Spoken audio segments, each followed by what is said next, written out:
Welcome back here to the OHL Fanboys podcast. Well, what happened? I don't remember. I think the Spits won. Not a lot of us have voices left. Yeah, but I'm pretty fucked up. Are you fucked up? Not on alcohol, but yes. So here's the thing. We were all going to go party at the tailgate one last time, and then because Windsor. Because it's winter, yes. It's fucking raining out there. So we're keeping it inside here. We're going to go move the party back to Toast Manor, where it's open bar 24/7 pretty much. You know? Yeah. For everybody else, the party's going on in the Molson area. That's all that corporate crap. We're not here for that. So first off, Memorial Cup Championship, Manny. That was a kicked-in goal, right? Let's bitch about that. Yes.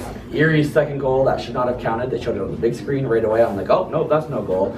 But then I was like, yeah, they're not that incompetent. They're not going to call it a goal. But That's such a Windsor thing to do, eh? Find something to complain about and like the greatest fucking thing ever. yeah, and actually by allowing that goal, it made the game that much closer and it made the victory that much sweeter. I broke down. Yeah, he was fucking crying. broke down. Like, people are asking, oh, is this better than Ruski and Brand? Fuck yeah, it is. Like, we won. In person. To actually be there, yeah. Like, I didn't have to watch this, no disrespect, on Sportsnet. I got to experience this.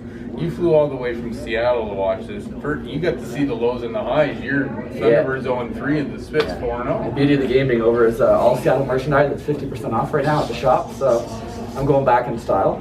Oh, dude.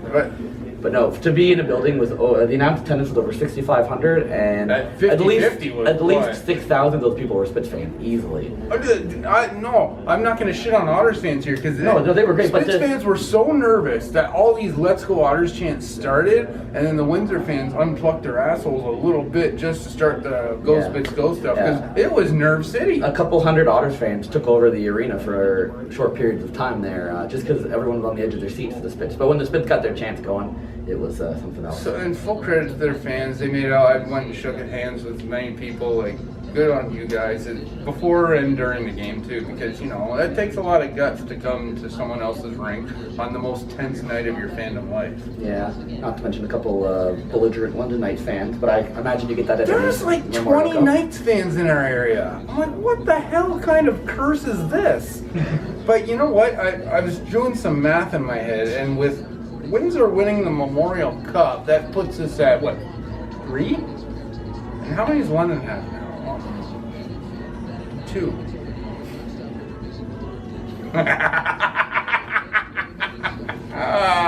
Look who's back on top. Fuck London. Oh, man, it's so good to have a Memorial Cup in person. And, again, what the fuck were the betting odds? Yeah. Like, just to say Windsor would win, that's one thing. Windsor going 4-0 after a 44-day layoff. I want this 30 for 30 starting production right now. Live on TV, Coach. Coach Go TV now. Oh, okay. They changed when you're gone. I'll explain all that to you later.